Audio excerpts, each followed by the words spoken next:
Olá, pessoal! Sejam muito bem-vindos para mais uma aula de Biologia. Meu nome é Joverlaine e o tema da nossa aula de hoje vai ser sobre histologia humana, que é uma ciência, que é uma área da biologia que vai estudar sobre os tecidos. É claro, pessoal, que a histologia ela pode estudar a histologia do homem e histologia das plantas, mas hoje a gente já vai ficar só com a humana, tá certo?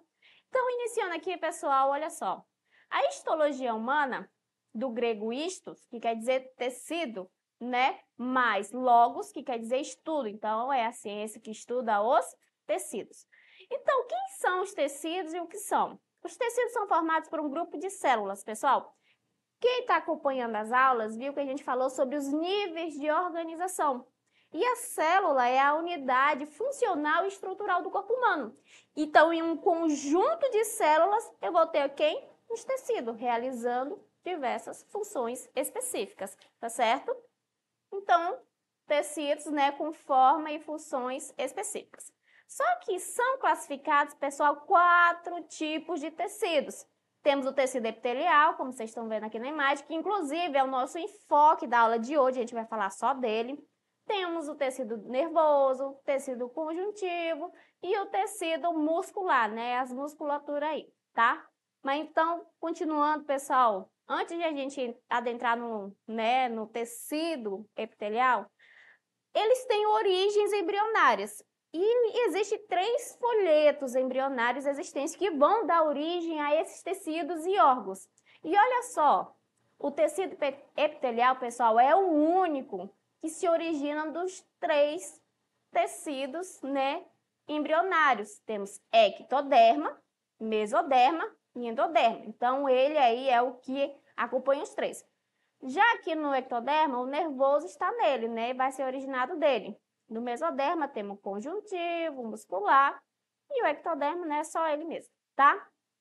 Então, continuando aqui, vamos falar agora do tecido epitelial. São formados por células justapostas,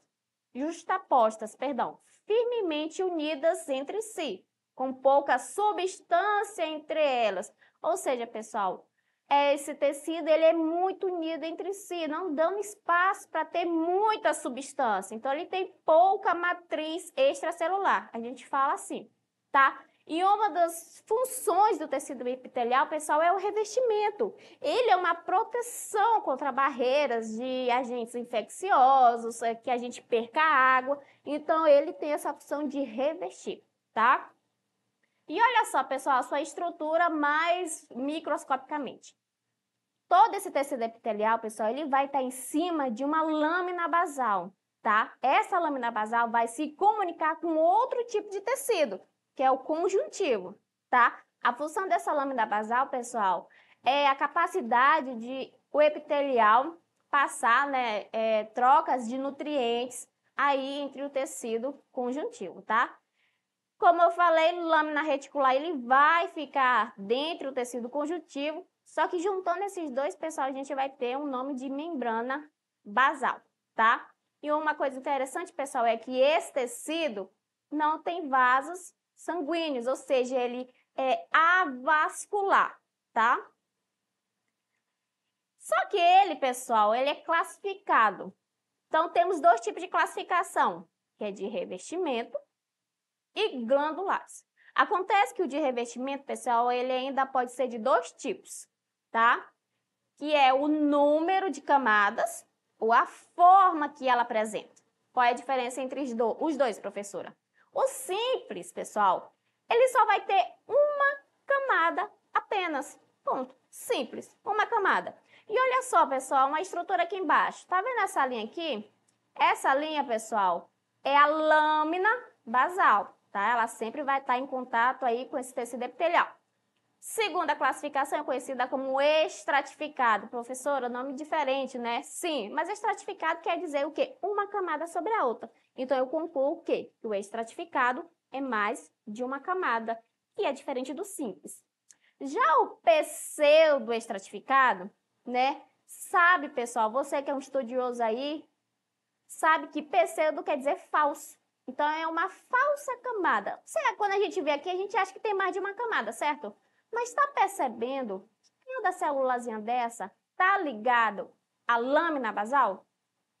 Dando aí a entender que ele só tem uma camada. Porém, o que diferencia ele é que os seus núcleos estão desordenados. Então, ele é um pseudo, ele é um falso, né, que tem camada, tá? Então, esses aí são os 3 tipos de camadas que existem no epitélio. Quanto à sua forma, pessoal, também é muito tranquilo. Pavimentoso, pavimentoso quer dizer o quê? Que ele é achatado, tá certo? Só isso. Cúbico tem forma de cúbico, tá certo? E o prismático tem uma forma de prisma, tá? Então, quando a gente chega nessa parte, pessoal, a gente começa a ler assim, um epitélio pavimentoso simples. Isso é o que eu quero mostrar para vocês, que a gente pega essas 2 características e junta num tecido epitelial. Então, olha aqui, ó, pavimentoso, como eu acabei de falar, ele é achatado, simples, que tem uma camada. Ele é muito presente aí, ó, no pulmão. Por quê? Porque ele é um epitélio que acontece trocas, né? Trocas gasosas. Por exemplo, lá no alvéolo pulmonar, ele não faz o processo de trocas gasosas? Trocas gasosas seria o quê? Eu inalo oxigênio e expiro o gás carbônico. Isso é uma troca gasosa. Então, esse epitélio pavimentoso é muito rico aí, tá? E nos vasos sanguíneos também. No caso aqui, ó, epitélio cúbico simples. Simples, eu já aprendi, professora, que é uma camada só. E cúbico tem uma forma de cubo, tá? Ele é presente aí no túbulos do rim, tá certo? Ele aí que faz do túbulos renais, tá? Faz a absorção necessárias que tem aí na urina e manda para o sangue, tá certo? Inclusive, pessoal, a gente viu sobre o sistema excretor. Então, dando uma relembrada aqui, a biologia, ela é um segmento. Você tem que acompanhar as aulas lá do início para vocês poderem entenderem, tá? Tem uma carga aí de conhecimento para, quando a gente está falando, vocês entenderem, tá? Tem o epitélio prismático simples, mais uma vez o simples aí, quer dizer, uma camada. Prismático tem forma de prisma, tá? Ele é muito encontrado aí no estômago, onde faz aí o processo de digestão e absorção dos alimentos, tá? Aí temos os outros também. Epitélio pseudo, falso, estratificado, né? Prismático. Encontrada na mucosa nasal. Temos epitélio pavimentoso, tá vendo que ele é achatadozinho? Estratificado. Estratificado tem mais de camada. Olha aí, ó, mais de uma camada. É encontrado no esôfago. Já no epitélio prismático, estratificado, uretra. Então, fica fácil, pessoal, quando a gente, né, estuda aí a classificação, como é que o epitélio é classificado, e esses nomes acabam se tornando fáceis de entender, tá? Inclusive, pessoal, o epitélio, ele se renova. Só que cada epitélio tem uns dias de renovação diferentes. Por exemplo, o couro cabeludo, o nosso couro cabeludo, ele se renova. Pois quando se tem uma difusão, tem um problema nesse couro cabeludo, né? Ele se renova aí de 2 a 4 dias, né? E se tiver algum problema, ele pode gerar a caspa. O pâncreas, ele é o mais longo de renovação. Ele demora 5 dias para renovar. 5 dias não, perdão, 50 dias para renovar o seu epitélio, tá? Os intestinais demora aí de 5 dias, que chega a ser mais rápido, tá? A nossa pele, pessoal, ele demora 30 dias para se renovar. Então, a cada 30 dias, a nossa epiderme está se renovando. Então, o epitélio ele tem essa capacidade devido à ação de mitose, que é um processo que faz essa renovação, tá certo? E continuando aqui, pessoal, a gente agora vai falar de outra classificação, que são os granulares. Em outras palavras, pessoal, ele pode ser chamado também de tecidos secretores, tá? Eles vão produzir uma secreção, né? E ele pode ser mucosas, serosas ou mistas. E olha só que interessante, pessoal, a gente já viu sobre isso nas aulas anteriores. É por isso que eu falo, a biologia é um segmento. Alguma coisa está complementando a outra. Então, é muito importante vocês estarem assistindo as aulas desde o início, tá certo? E olha só, para quem assistiu, vai saber do que eu estou falando. As glândulas, pessoal, elas podem ser unicelulares, tá? Por exemplo, aqui unicelulares, elas são encontradas numa glândula da tireoide, tá? Ou das glândulas multicelulares, que são os restos das outras glândulas.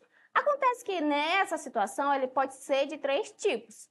Exócrina, tá? Exócrina é o quê? A excreção vai ser para fora da corrente sanguínea, né? Para fora do corpo. Por exemplo, glândula mamária não está expelindo para fora do corpo. As glândulas sudoríparas também. As glândulas salivares não é para fora do corpo. Quando a gente vai fazer a mastigação, a gente acaba umedecendo o alimento e engolindo junto. É para dentro do corpo. Mas entenda, exócrina é para fora do sangue e vocês vão entender como. No caso aqui da endócrina, né, ele vai lançar suas secreções dentro do sangue. Aqui temos muitas glândulas que vão lançar hormônios, né, no sangue. Por exemplo, a glândula da hipófise, ela vai lançar o hormônio dentro do sangue, tá? E já a terceira glândula é a glândula mista. Ela vai fazer as duas funções, pessoal. A mesma glândula faz as duas funções. Por exemplo, o pâncreas.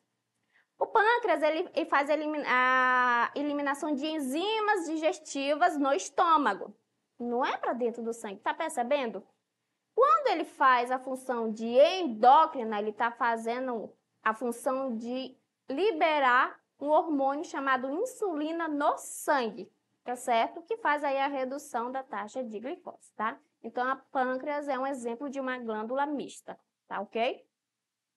Pessoal, com isso a gente chega na parte do epitélio de transição, tá? O que acontece nesse epitélio de transição?